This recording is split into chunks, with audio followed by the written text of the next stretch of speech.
सबको मेरा नमस्कार। स्वागत है मेरे YouTube चैनल के अंदर।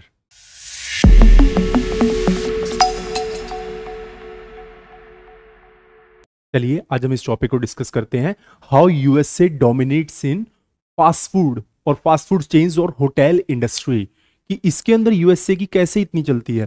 देखिए, अगर आपने इस पूरे वीडियो को समझना है तो इससे पहले मैं आपको रिक्वेस्ट करूंगा कि प्लीज हमारा पार्ट 1 देख लीजिए। उसके अंदर आपको पूरा क्लैरिटी हो जाएगा कि यूएसए की वर्ल्ड में वो स्टैटिक पोर्शन है कि यूएसए कैसे बना, यूनाइटेड स्टेट्स ऑफ अमेरिका इतना जबरदस्त कंट्री कैसे है और उनका पूरे वर्ल्ड में उनकी कैसे चलती है, उन्हें कहां कहां पे इन्वेस्टमेंट किया। और उसके बाद हम इस टॉपिक पे आए हैं। This is our part 2। Part 2 basically अब हम एक एक टॉपिक को उठा रहे हैं, जैसे फास्ट फूड चेन्स में यूएस की कैसे चलती है, होटल इंडस्ट्री में कैसे चलती है इन लोगों की। तो हर एक पार्ट का अपना एक इंपॉर्टेंस है। पार्ट 2 आपको इसी के बारे में बताएगा, जितने भी आपके फास्ट फूड चेन्स हो गए, मैकडॉनल्ड्स हो गया, डोमिनोज हो गया, पिज्जा हट है, उसके अलावा जैसे कि आप देखते हैं कि KFC है, बस्किन रॉबिन्स है, ये सारी फास्ट फूड चेन है तो इंडिया में, बट ये है कहाँ से, यूएस से। और हमें ये समझ आएगा कि हमारा वे ऑफ लाइफ तो यार बिल्कुल इनके अकॉर्डिंग ही चल रहा है, पूरा वेस्टर्नाइज्ड है। ओके, तो जितना मेरा एक्सपीरियंस है इनटू द सिविल सर्विसेज और जितना मैं पढ़ता हूँ बेस्ड अपॉन माय इंफॉर्मेशन, देखिए सारा तो मैं आपको नहीं दे पाऊंगा, बट जितना दे सकता हूँ मैं आपको इन्फॉर्मेशन दूंगा कि यूएसए कैसे वर्ल्ड के ऊपर रूल करता है। तो ये सारी ऑर्गेनाइजेशंस हैं जिसको हमने देखा है, आप इमेज को देख सकते हैं कि कैसे यूएसए की ऑर्गेनाइजेशन है। और इसके बाद हम पर ऑर्गेनाइजेशन को एक एक करके देखेंगे। तो पहली ऑर्गेनाइजेशन की तरफ मूव करते हैं, मैकडॉनल्ड्स। ओके, रोनाल्ड मैकडॉनल्ड्स जो इनके ओनर हैं। ओके, पहले तो मैं आपको ये बताता हूँ, जो ये सिंबल है ना, वर्ल्ड के सबसे फेमस सिंबल्स में से एक है जो एम है। दूसरी बात, मोर देन 113 कंट्रीज में ये ऑपरेट करता है और टर्नओवर तो इसका बहुत जबरदस्त बिलियंस में ही है। ओके, 2023 का मैं बता रहा हूं, बिलियंस में इसका टर्नओवर रहता है पर ईयर। उसके बाद यूएस में एक डाटा कहा जाता है कि यूएस में हॉस्पिटल से ज्यादा मैकडॉनल्ड्स हैं। एंड इवन जो क्वीन एलिजाबेथ II जिनका अभी डेथ हुआ लास्ट ईयर, तो उन्होंने भी एक मैकडॉनल्ड्स की फ्रेंचाइजी ले रखी थी। तो वर्ल्ड की सबसे बड़ी फास्ट फूड चेन रेस्टोरेंट है। आप में से मेजॉरिटी ऑफ लोगों ने आज तक विजिट किया होगा। कोई बहुत बड़ी लग्जूरियस चीज नहीं है, बेसिक चीजों को ये आउटलुक देते हैं। बर्गर्स हैं इनके और कुछ ये भी देते हैं, मैकपफ्स भी देते हैं। इवन इनकी जो कोल्ड ड्रिंक है वो अलग है एज कंपेयर टू जो आपको बाहर मिलती है। ओके, देखिए यूएस से ना अपनी ही चीजों को स्पॉन्सर करता है, ध्यान से समझिएगा। मैकडॉनल्ड्स में आपको चाय नहीं देगा वो, मतलब देंगे भी तो अपने अकॉर्डिंग देंगे, वो आइस टी वगैरह। ओके, कोल्ड ड्रिंक देंगे तो अपनी कंट्री की देंगे। मैकडॉनल्ड्स इनका है, अगर कोल्ड ड्रिंक देंगे तो पेप्सी, कोक, ऑल दिस, ये भी किसकी है, ये भी यूएस की ही है। तो मैकडॉनल्ड्स तो वर्ल्ड का बहुत बड़ा एक फास्ट फूड चेन रेस्टोरेंट है। तो इसका मोर देन 113 कंट्रीज में ऑपरेट करता है, जो मैंने आपको ऑलरेडी बताया है। इसके बाद आता है स्टारबक्स। भाई ये भी बहुत बड़ी कॉफी चेन है। वैसे तो वर्ल्ड में जो कॉफी चेन्स हैं, एक टाइम पे आपने इंडिया में जरूर सुना होगा CCD, कैफे कॉफी डे। हालांकि अभी उसकी हालत ऐसी ही है क्योंकि कोविड में उनके ऑनर ने सुसाइड कर लिया था। उसके बाद आता है एक बरिस्ता, वो भी बहुत फेमस है, बट इसको बड़ा ना इंडिया में हाइप करके बड़ा बना रखा है। स्टारबक्स ये है वो है, लोग वो फोटो भी डालते हैं इंस्टाग्राम पे, शो वगैरह है भाई, दुनिया में क्या करें। तो स्टारबक्स एक बहुत बड़ी कॉफी चेन है। पर मैं हमें तो जो पढ़ना है उसके बारे में बात करनी चाहिए कि स्टारबक्स में ना आपने देखा होगा अ टाटा अलायंस। ओके, ये ना ज्वाइंट वेंचर है 50-50 का। ओरिजिनली एक ऑर्गेनाइजेशन यूएस की है और इसमें ज्वाइंट वेंचर ले रखा है टाटा ने। तो 50:50 कुछ इन्होंने ले रखा है, कुछ आप देखेंगे टाटा और स्टारबक्स का। ओके, तो ये भी वर्ल्ड में मोर देन 80 कंट्रीज में ऑपरेट करता है और एयरपोर्ट्स पे तो आपको जनरली मिल ही जाएगा। वैसे थोड़ा एक्सपेंसिव है as compare to the other, क्योंकि बहुत फाइनेस्ट कॉफीज में से एक प्रोड्यूस करते हैं वर्ल्ड की। तो the second is the Starbucks, ये भी यूएस का है। स्टारबक्स के बाद आ गया हमारा सबवे।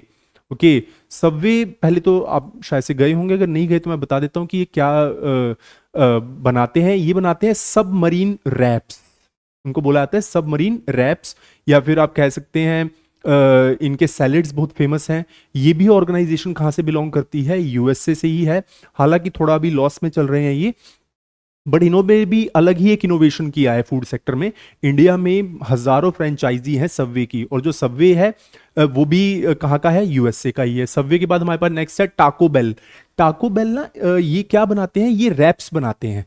रैप्स मतलब कि उसको आप कह सकते हैं कि थोड़ा अलग अलग प्रोडक्ट्स, अलग अलग इंग्रेडिएंट्स लेके, अलग अलग वेजिटेबल्स लेके काफ़ी अच्छा बनाते हैं ये।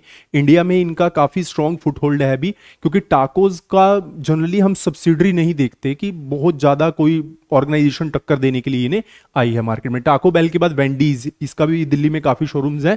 ये भी ऐसे ही थोड़ा बेकरी प्रोडक्ट्स भी हो गए, फिर बर्गर्स हो गए, ये सब चीज़ें प्रोड्यूस करता है वेंडीज। वेंडीज के बाद है नेक्स्ट बर्गर किंग। अब बर्गर किंग भी देखिए, आपने बना तो लिया, बट अब दूसरी कंट्री में भी आके अपने ही लोगों से कंपटीशन में रहते हैं। अब बर्गर किंग का डायरेक्ट कंपटीशन मैकडॉनल्ड से होगा ही होगा। ओके, तो ये ऑर्गेनाइजेशन भी यूएस का ही है। हाँ, थोड़ा इनके जो बर्गर्स हैं वो as compare to the McDonald's थोड़े अलग हैं। अब द मैकडॉनल्ड्स के जो बर्गर हैं उनका टेस्ट बड़ा मतलब दिमाग में बसा हुआ है एक तरीके से ना, कि लोगों की प्रेफरेंस वही रहती है। लोगों को मैकडॉनल्ड्स बोलेंगे तो 1 मिनट में बोल देंगे Mc aloo tikki is my first preference. But अब बर्गर किंग से रिलेटेड इतना लोगों को नहीं है अभी, बट फिर भी अच्छा इनका इंडिया में इनकी है। फिर डंकिन एंड डोनट्स, ये डोनट्स वगैरह हो गए, थोड़े बेकरी आइटम्स हो गए, काफ़ी ज़्यादा फेमस है ये छोटे मोटे अपना साइड में आउटलेट्स ओपन करना, मॉल्स के अंदर जनरली आपको डंकिन एंड डोनट्स मिल ही जाएगा। इसके बाद है डोमिनोज। ये तो भाई अब क्या बताएं इसका, तो ये तो आप सबको ही पता है। और डोमिनोज की वर्ल्ड में मतलब 1960 में ये फॉर्म हुआ था, और वर्ल्ड में काफ़ी ज़्यादा मतलब बहुत ज़्यादा वर्ल्ड वाइड इसका स्पैम है, कि मतलब पूरे वर्ल्ड को ये कवर करता है। हालांकि अगर देखेंगे तो पिज़्ज़ा जो एक एज अ प्रोडक्ट है वो है तो यूरोप की तरफ से, Italy and many other areas, but इसके अंदर भी जो वर्चस्व बना गया वो कौन है, वो यूएस है। वो किसके थ्रू, जो मैंने आपको लास्ट वीडियो में बताया था, लास्ट वीडियो को दोबारा मैं कहूंगा आप रेफर कीजिएगा, क्योंकि R&D रिसर्च एंड डेवलपमेंट के ऊपर पैसा खर्च करके डोमिनोज वर्ल्ड की बहुत बड़ी एक चेन है। और आप समझिए कि ना ये ऐसी चीज बनाते हैं कि मार्केट में दूसरा होता ही नहीं है। अब डोमिनोज के कंपैरेटिवली आपको और मिल जाएगा पिज्जा हट, ओके, बट फिर भी जो वर्चस्व है वर्ल्ड में ज्यादा चलती डोमिनोज की ही है। ओके, इंडिया में तो ज्यादातर लोग इंक्लाइन डोमिनोज के लिए हैं। फिर नेक्स्ट आता है हमारे पास पिज्जा हट। पिज्जा हट के भी पिज्जा बहुत ज्यादा फेमस है, ये भी यूएस से ही बिलोंग करता है। इसके बाद है KFC, ये तो जबरदस्त है। ओके, जबरदस्त क्यों? क्योंकि ना इनके टाइप का प्रोडक्ट मार्केट में दूसरा है ही नहीं ऑलमोस्ट। KFC का फुल फॉर्म है Kentucky fried chicken, KENTUCKY। Kentucky is a city into the United states of America. Kentucky fried chicken, अब इसका ना आपको मिलेगा ही नहीं। जैसे पेप्सी है, पेप्सी नहीं मिल रही तो कोक ले लेते हैं ना हम लोग। अब KFC टाइप का प्रोडक्ट इन्होंने कॉपीराइट क्लेम पेटेंट करवा रखे हैं कि हम कैसे बनाते हैं, और जबरदस्त इनका वर्ल्ड वाइड चलता है ये इंडिया में। और हर कंट्री के टेस्ट को देख के ये लोग प्रोडक्ट को मैन्युफैक्चर करते हैं, तो KFC भी बहुत फेमस है। इसके अलावा बस्किन रॉबिन्स, ये आइसक्रीम के लिए फेमस है। इन्होंने भी काफी ज्यादा तहलका मचा रखा है इंडिया की इंडस्ट्री के अंदर। इनके भी छोटे छोटे आउटलेट्स होते हैं मॉल्स वगैरह के अंदर। ओके, तो इसके बाद ये तो हमने देखा कि फूड चेन में, फास्ट फूड्स में यूएस कैसे डोमिनेट करता है। और ये इनके कॉम्पिटिटर्स कौन है, ये तो होंगे ही, जैसे बर्गर किंग का कॉम्पिटिटर मैकडॉनल्ड्स है ही है, बट इनके कॉम्पिटिटर हर वो जो बेचारे हमारे लोग एक रेडी एक स्टॉल लगा के बैठे हैं वो भी इनके कॉम्पिटिटर्स हैं। इसके बाद हम कहाँ पे मूव कर रहे हैं, होटल इंडस्ट्री। अब हम देखेंगे कि होटल इंडस्ट्री में भी ये लोग डोमिनेट कर रहे हैं, मतलब लग्जरी होटल्स या फिर 5 स्टार होटल, 7 स्टार होटल्स, उसके अंदर यूएस का कैसा प्रेजेंस है। रेडिसन, ये आपने जरूर देखेंगे इनके होटल्स। वैसे इनका एक और एक्सटेंसिव ब्रांड आता है रेडिसन ब्लू, BLU। ओके, वो काफी ज्यादा फेमस है, तो यहाँ पे भी यूएस से डोमिनेट कर रहा है वर्ल्ड वाइड। दिल्ली में तो आपको काफी सारे रेडिसन की आपको फ्रेंचाइजीज मिल जाएंगी। इसके बाद आता है हयात। हयात भी एक बहुत बड़ा एक जो आप कह सकते हैं कि होटल चेन है वर्ल्ड वाइड, और ये भी किससे बिलोंग करती है, यूएसए से ही। इसके बाद JW Marriott, JW Marriott junior Wilson Marriott, ये भी काफी बड़ी एक होटल चेन है वर्ल्ड वाइड, जिसके अंदर यूएसए ने काफी वर्चस्व अपना बना रखा है। और उसके बाद वेस्टिन, गुरुग्राम में जो लोग रहते हैं वहां बिल्कुल सामने ही पड़ता है। वैसे तो पुणे में भी है वेस्टिन, काफी फेमस ये होटल चेन है। और उसके अलावा बॉम्बे, मुंबई में भी पड़ती है, और many other cities into the India. So यहां से हमें क्या पता चला बेसिकली इस वीडियो के अंदर, कि यूएसए फूड चेन इंडस्ट्री और होटल इंडस्ट्री में कैसे डोमिनेट कर रहा है। तो हमने पार्ट 1 जो इससे पहले का वीडियो था, और पार्ट 2 जो एक करंट वीडियो है, इसमें क्या समझा, ये सिर्फ 2 सब्सटेंस है। पहले हमने समझा कि यूएसए कैसे, वो उनकी आइडियोलॉजी क्या है, कैसे उन्होंने सारा पैसा लगाया, और अब इसमें हम क्या समझ रहे हैं कि वो किस चीज में उन्होंने निवेश किया जिससे वो वर्ल्ड के हेजेमॉन बन गए। So basically I try to deliver the maximum knowledge to you कि कैसे यूएसए ने डोमिनेट किया है world wide. I am thankful to all of you for listening to me. और हमें भी हमेशा प्रयास करना चाहिए कि हमारा देश भी ऐसे ही चीज़ों में डेवलप कर सके आगे जाके। वैसे हमारे भी बहुत प्रोडक्ट्स हैं जो वर्ल्ड वाइड फेमस हैं, ऐसी बात नहीं है। जैसे अगर आपने सुना हो सागर रत्ना फूड चेन है, वो वर्ल्ड में काफ़ी जगह है। A to B एक साउथ का ये फूड चेन की इंडस्ट्री है, वो भी काफ़ी जगह है वर्ल्ड में। तो देखिए, चाहे यूएस का कुछ भी प्रोडक्ट हो, अल्टीमेटली हमें तो हमारे जो लोग हैं उनको सपोर्ट करना है। आप ज़रूर कोशिश किया कीजिए कि जितने भी जैसे ये जो हमारे टी स्टॉल्स चलाते हैं या फिर जो सड़क पे बेचारे खड़े होते हैं, हम कोशिश करें कि इनको ज़्यादा सपोर्ट करें।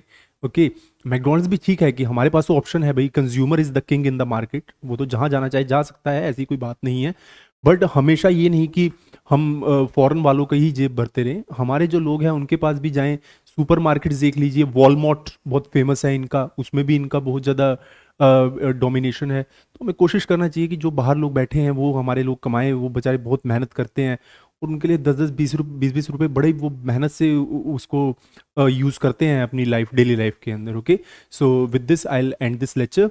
इसके बाद हम पार्ट 3 बनाएंगे कि और यूएसए किस सेक्टर में डोमिनेट करता है। बट पार्ट 3 किस में होगा वो मैं अभी आपको नहीं बताऊंगा, जब वीडियो लॉन्च होगा आपको तभी पता चलेगा कि और कौन से सेक्टर्स हैं पार्ट 3, 4, 5 में, अलग अलग सेक्टर्स में जहाँ पे यूएसए डोमिनेट कर रहा है। And you will be shock to know about कि भाई हर जगह यूएसए है क्या, कि हमारा अपना है ही क्या।